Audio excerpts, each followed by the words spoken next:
आज का concept of the day है projectile motion. Motion in a plane का एक इंपॉर्टेंट टॉपिक। प्रोजेक्टाइल मोशन समझने के लिए बहुत आसान फॉर्मूला बेस्ड टॉपिक, तो हर बच्चे को इसको जरूर करना चाहिए क्योंकि बहुत घुमा फिरा के क्वेश्चन इसमें नहीं पूछा जाता है।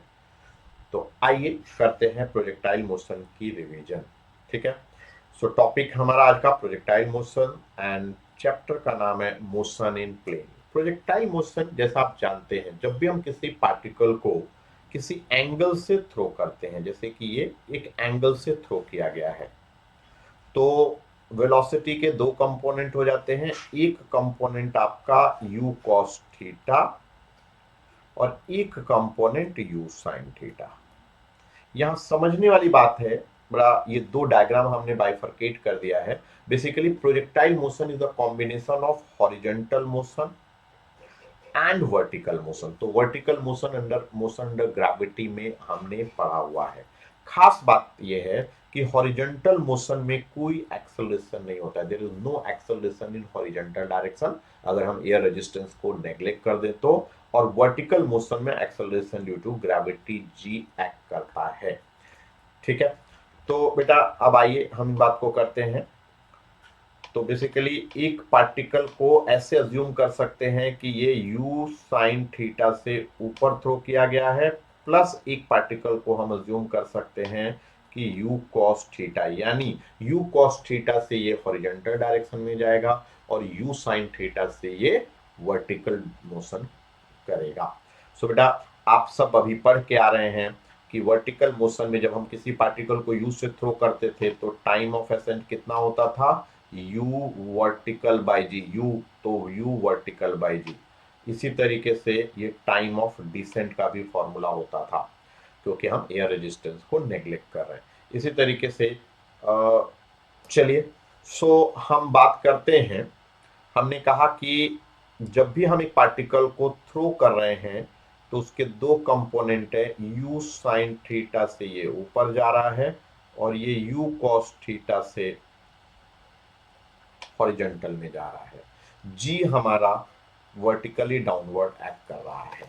सो किसी भी इंस्टेंट पर अगर हम बात करें, जब हम किसी पार्टिकल को थ्रो करते हैं, सो इसके दो कंपोनेंट ऑफ वेलोसिटी हैं।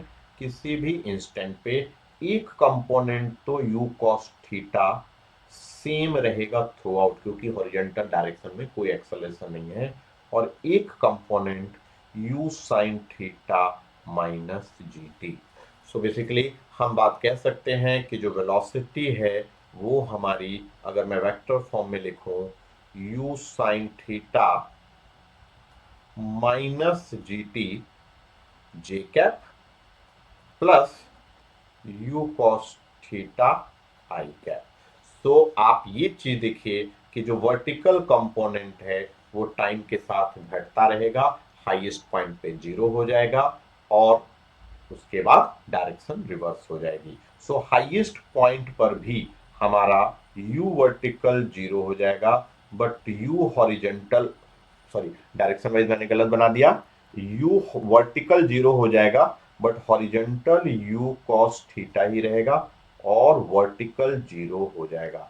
सो अगर आपसे पूछे कि एट हाईएस्ट पॉइंट, तो प्रोजेक्टाइल मोशन में vertical component of velocity highest point पे 0 नहीं होता है। ठीक है, time of flight, time of flight हमारा वर्टिकल का पार्ट है, तो टाइम ऑफ फ्लाइट हम यहाँ पे time of ascent plus time of descent, यानी u vertical by g plus u vertical by g, यानी 2u वर्टिकल बाई जी, और u वर्टिकल क्या है, 2u साइन थीटा बाई जी। तो ये टाइम ऑफ फ्लाइट का फॉर्मूला हो गया जो आप याद कर लेंगे। सिमिलरली मैक्सिमम हाइट की हम बात करें, तो अभी हमने पढ़ा है कि जो मैक्सिमम हाइट है वो किस कंपोनेंट से कवर करेगा, वर्टिकल कंपोनेंट से। तो अभी हमने मोशन अंडर ग्रेविटी में पढ़ा था, ये हो जाएगा u vertical square by g, यानी u square sine square theta by 2g। ये मैक्सिमम हाइट का फॉर्मूला होगा। जो रेंज है हमारा वो हॉरिजॉन्टल डिस्टेंस है, तो रेंज हॉरिजॉन्टल डिस्टेंस क्या होगा, horizontal component of velocity into total time period.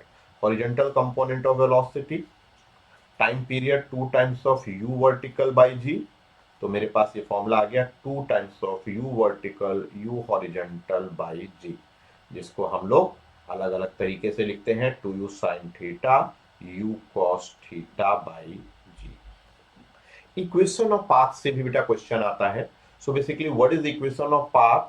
तो जब हम पार्टिकल को थ्रो करते हैं तो उसके x और y के बीच में जो रिलेशन होता है वो इक्वेशन ऑफ पाथ कहलाता है। तो y equal to x tan theta minus half g x square upon u square cos square theta, एक ये फॉर्मूला होता है। और एक और फॉर्मूला है x tan theta 1 minus x by R. ठीक है, तो ये फॉर्मूले बहुत इंपॉर्टेंट है बेटा, फॉर्मूला बेस्ड टॉपिक है। पूरे फॉर्मूले को एक बार देख लीजिए और इसके 3 4 5 क्वेश्चन आप कर लीजिए। आइए कुछ एग्जांपल हम लेते हैं और उससे आगे बढ़ते हैं। क्वेश्चन है हमारे पास, the speed at the maximum height of a projectile is half of its initial speed of projection u, the horizontal range. तो बेटा मैक्सिमम हाइट पे स्पीड कितना कह रहा है?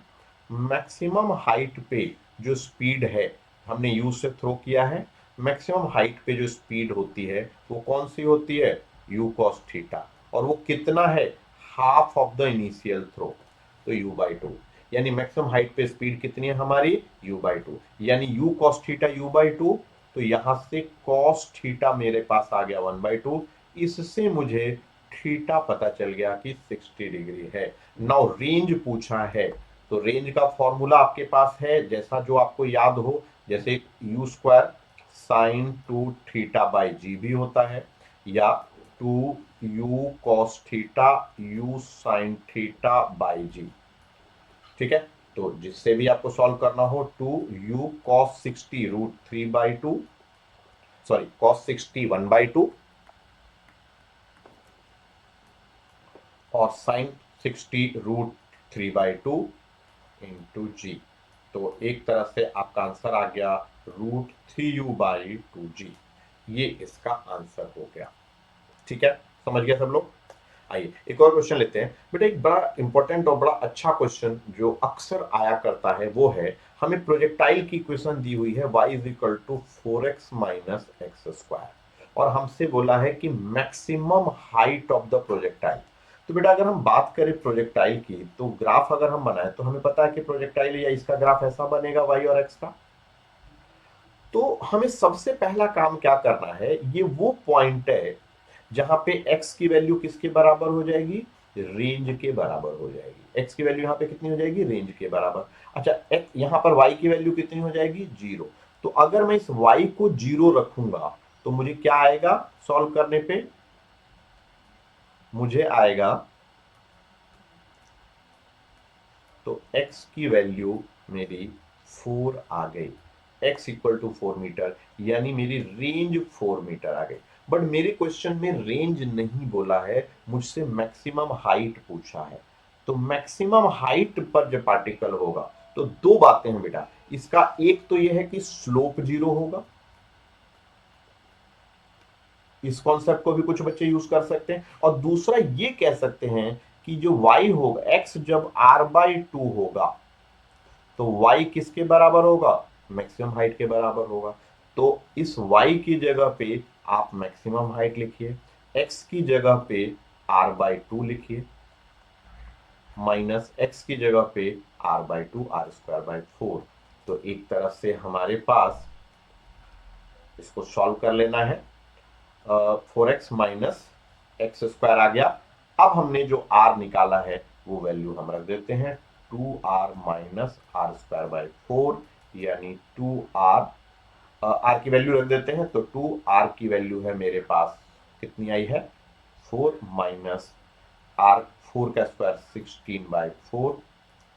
तो एक तरह से 8 और 4 दूनी 8 माइनस 4, 4 मीटर का ही इस केस में मैक्सिमम हाइट भी आएगा।